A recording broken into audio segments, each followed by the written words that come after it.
But the bottom line is there's been one star here today, and his name has been Saquon Barkley out of Penn State. He's got a great iPhone cover there. Yes, he does. For the phone. But look what he did on the bench. That's where he started his week. That's where he made his opening argument, his opening statement. Then today, comes out there, jumps 41 inches, and then you get on the line and run the 40. Oh, no big deal. Just going to rip off a 4.4 flat. So he was phenomenal in the testing portion. I thought the workout, Charles, even better than when he tested. Yeah, and that's what's amazing about all of this is that he came in, and Daniel Jeremiah, as a scout, you would have already had a high grade on him. You would have looked at the tape. You would have said maybe the best player in the draft, probably the best player in the draft.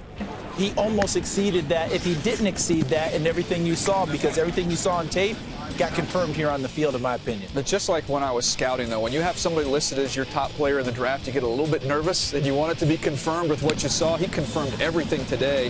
What he did in these passing drills, tracking the ball, catching the ball naturally. Look, he does everything that Alvin Kamara can do, who we spent a lot of time talking about. He does it better, and he does it in a 233-pound package. He's stronger, faster. I mean, he's catches bigger. the football, bigger guy. Should be a little bit more, you think the durability factor would be there. I was surprised when everybody told me Nick Chubb might run faster than Sony Michel. And look at what he did today. He was outstanding. Ended up running a low 4.5, 4.52 in the 40. Ended up jumping over 38 inches, and then you see him in the field workout here. I like him more between the tackles. I thought he showed a little more athletic than what you saw on tape. And don't forget, he's the guy who came back from a devastating knee injury in his college career and has come back better, stronger, and quicker than ever.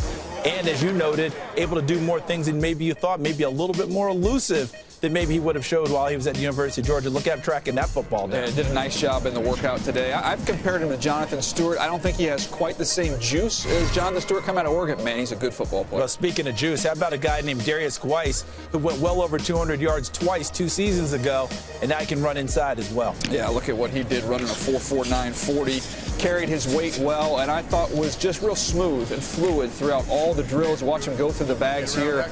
He kind of gets lost because of so much of the focus being on Saquon Barkley. In any other year, we'd be raving about Darius Geis and what he brings to the table. Yeah, and look at him now. You see him catching the football as well. I thought he developed as a football player this past year. When he hit me the season before, filling in for Leonard Fournette, he was that flash and dash guy, and you saw the big plays. I saw the more powerful runs, the dirty runs this year. And speaking of the University of Georgia one more time, Sony Michel, the backfield mate of Nick Chubb. Yeah, Nick Chubb ended up beating him with the 4.52 versus his 4.54, but I thought the field workout, I thought he's loose. You look at a running back, I want to see how is he in the hips, is he loose, can he change directions and do it fluidly?